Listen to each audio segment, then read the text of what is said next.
വടകരയിലെ UDF സ്ഥാനാർത്ഥി Shafi പറമ്പിലിൻ്റെ chief election agent കൂടിയാണ് ഞാൻ. കഴിഞ്ഞ ദിവസം വടകരയിൽ UDF സ്ഥാനാർത്ഥിക്ക് പിന്തുണ അർപ്പിച്ചുകൊണ്ട് കുറേ സഹോദരിമാർ വന്നിരുന്നു. അവരെ വെണ്ണപ്പാളികളെന്നാണ് പി ജയരാജൻ അഭിസംബോധിക്കുന്നത്. CPM-ൻ്റെ ഏറ്റവും സീനിയറായ നേതാവാണ്, കേരളത്തിലെ അറിയപ്പെടുന്ന CPM നേതാവാണ്. അദ്ദേഹം ആ പ്രയോഗം വഴി വടകരയിലെ സ്ത്രീത്വത്തെ പൂർണ്ണമായും അപമാനിച്ചിരിക്കുന്നു. വീട്ടിലും നാട്ടിലും ഒരുപാട് ജോലി ചെയ്യുന്ന, ഉത്തരവാദിത്തമുള്ള, മാന്യമായി ജീവിക്കുന്ന സഹോദരിമാരാണ് ഷാഫി പറമ്പിലെ പിന്തുണയുമായി വടകരയിലെത്തിയത്. അവരെയാണ് വെണ്ണപ്പാളികളെന്ന പരിഹാസ്യമായ പദം ഉപയോഗിച്ച് ജയരാജൻ അപമാനിച്ചിരിക്കുന്നത്. ഇത് വടകരയിലെ സ്ത്രീത്വത്തെ അപമാനിക്കലാണ്. ഈ പ്രയോഗം ജയരാജൻ പിൻവലിക്കണം, പരസ്യമായി മാപ്പ് പറയണം. മാത്രമല്ല, ഇതിൽ ഞങ്ങൾക്ക് ചോദിക്കാനുള്ളത്, വടകരയുടെ സ്ഥാനാർത്ഥി LDF-ൻ്റെ സ്ഥാനാർത്ഥി വനിതയാണ്, KK ശൈലജയാണ്. KK ശൈലജ ഈ സംബോധനയെ പിന്തുണയ്ക്കുന്നുണ്ടോ? പിന്തുണയ്ക്കുന്നില്ലെങ്കിൽ ജയരാജൻ്റെ ഈ പരാമർശത്തെ പരസ്യമായി തള്ളിപ്പറയാൻ ശൈലജ തയ്യാറുണ്ടോ? എവിടെ പോയാലും സ്ത്രീത്വത്തിനായും സ്ത്രീ തുല്യതയ്ക്കായും സംസാരിക്കുന്ന KK ശൈലജയോട് വടകരയുടെ ജനങ്ങൾ ചോദിക്കുന്ന ചോദ്യം, ഈ പരാമർശം അനുകൂലിക്കുന്നില്ലെങ്കിൽ ജയരാജനെ തള്ളിപ്പറയാൻ തയ്യാറുണ്ടോ എന്ന ചോദ്യമാണ്. അതിന് KK ശൈലജയുടെ ഉത്തരത്തിനായി ഞങ്ങൾ കാക്കുന്നു. പിന്നെ തെരഞ്ഞെടുപ്പെടുത്തപ്പം UDF ഒരുപാട് ഒരുക്കങ്ങൾ ഒരുക്കിയിട്ടുണ്ട്. ഞങ്ങൾ പോസ്റ്റർ അടിക്കുന്നുണ്ട്, ബാനർ അടിക്കുന്നുണ്ട്, ഫ്ലെക്സ് ബോർഡ് അടിക്കുന്നുണ്ട്. പക്ഷേ LDF അതിൻ്റെ കൂടെ ബോംബ് ഉണ്ടാക്കുന്നുണ്ട്. വടകരയിലെ പരാജയ ഭീതി കൊണ്ട LDF നേതൃത്വം ബോംബ് നിർമ്മിക്കാൻ തുടങ്ങി. ബോംബ് നിർമ്മിക്കുന്നവരുടെ പൊട്ടി ഒരാൾ മരിക്കുകയും ഒരാളുടെ കൈപ്പ് നഷ്ടപ്പെട്ടിരിക്കുന്നു. ഇതിലെ പ്രതികൾ മുഴുവൻ CPM-കാരാണെന്ന് പത്രങ്ങളിൽ വാർത്ത വന്നു, പോലീസ് റിപ്പോർട്ട് പറയും.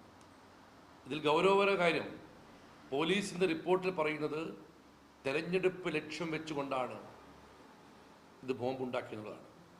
അതേറെ ഗൗരവകരമാണ്. അങ്ങനെയാണെങ്കിൽ നിർമ്മാണത്തിൽ പൊട്ടാത്ത ബോംബുകൾ എവിടെയൊക്കെയുണ്ട്? എവിടെയൊക്കെ ബോംബ് നിർമ്മാണം നടന്നു? ഇത് ഒറ്റപ്പെട്ട സംഭവമായി ഞാൻ കാണുന്നില്ല. പാനൂരിലുണ്ടായ ബോംബ് സ്ഫോടനം അബദ്ധവശാൽ പൊട്ടിയത് കൊണ്ടാണ് ലോകം അറിഞ്ഞതെങ്കിൽ വടകര ലോക്സഭാ മണ്ഡലത്തിലെ പല ഭാഗത്തും ഇത്തരം ബോംബ് നിർമ്മാണങ്ങൾ നടന്നിട്ടുണ്ട് എന്ന് UDF സംശയിക്കുന്നു. അതുകൊണ്ട് ഇതിൻ്റെ അന്വേഷണം വളരെ ഗൗരവകരമാക്കണം. മാത്രമല്ല, CPM-വുമായി ബന്ധമില്ല എന്നാണ് പാർട്ടി പറയുന്നത്. ബോംബ് നിർമ്മിച്ചത് CPM-കാർ, മരിച്ചത് CPM-കാരൻ, പരിക്കേറ്റത് CPM-കാരൻ, ആശുപത്രിയിൽ കൊണ്ടുപോയത് CPM-കാരൻ, ഒത്താശ ചെയ്യുന്ന CPM-കാരൻ, മരണപ്പെട്ടവൻ്റെ സംസ്കാര ചടങ്ങിൽ നേതൃത്വം കൂടി CPM-കാരൻ. ഇവരൊന്നും CPM-കാരല്ലെങ്കിൽ ഇവരൊക്കെ തള്ളിപ്പറയാൻ CPM നിർത്തിയാറാണ്. ശൈലജയും പറഞ്ഞു അവർക്ക് ബന്ധമില്ല എന്ന്. മരുതോങ്കരയിലെ ജാനകി കാട് വെച്ച് ഷാഫി പറമ്പിൽ അപമാനിക്കുമ്പോൾ വിളിച്ച ശൈലജയുടെ ചെമ്പട എന്ന അതേ മുദ്രാവാക്യം വിളിച്ചവരാണ് 2 ദിവസം മുമ്പ് ഇവരും ബോംബ് നിർമ്മാണത്തിൽ പൊട്ടി മരിക്കുന്നതിന് മുമ്പായി. ബോംബ് രാഷ്ട്രീയം ആശങ്കയുണ്ടാക്കുന്നതാണ്. ബോംബ് നിർമ്മാണം ഭീതിപ്പെടുത്തുന്നതാണ്. ഇതിനെതിരെ ഒരു പ്രതിഷേധ സദസ്സ് പാനൂരിൽ 17-ാം തീയതി രാവിലെ UDF സംഘടിപ്പിക്കുന്നു. അത് നേതൃത്വം കൊടുക്കുന്നത് പ്രതിപക്ഷ നേതാവ് VD സതീശനാണ്. ബോംബ് രാഷ്ട്രീയം വടകരയ്ക്കാപത്ത്, നാടിനാപത്ത് എന്ന മുദ്രാവാക്യവുമായിട്ടാണ് ഈ വലിയ പ്രധാനപ്പെട്ട വിഷയത്തിൽ VD സതീശൻ എന്ന UDF-ൻ്റെ ഏറ്റവും ഉന്നതനായ നേതാവ് തന്നെ പ്രതിഷേധത്തിനായി എത്തുന്നത്. അദ്ദേഹത്തിൻ്റെ നേതൃത്വത്തിലാണ് ആ പ്രതിഷേധ പരിപാടി നടക്കുന്നത്. പിന്നെ മറ്റൊരു കാര്യം, ജില്ലാ കോൺഗ്രസ് കമ്മിറ്റി സംഘടിപ്പിക്കുന്ന തെരഞ്ഞെടുപ്പ് റാലി UDF-ൻ്റെ പ്രചരണത്തിനായി ശ്രീ രാഹുൽ ഗാന്ധി എത്തുന്നു. 15-ാം തീയതി 5:30 മണിക്ക് കോഴിക്കോട് കടപ്പുറത്താണ് രാഹുൽ ഗാന്ധി എത്തിച്ചേരുന്നത്. വടകരയിലെയും കോഴിക്കോട്ടെയും മലപ്പുറത്തെയും UDF-ൻ്റെ സ്ഥാനാർത്ഥികൾ വേദിയിലുണ്ടാവും.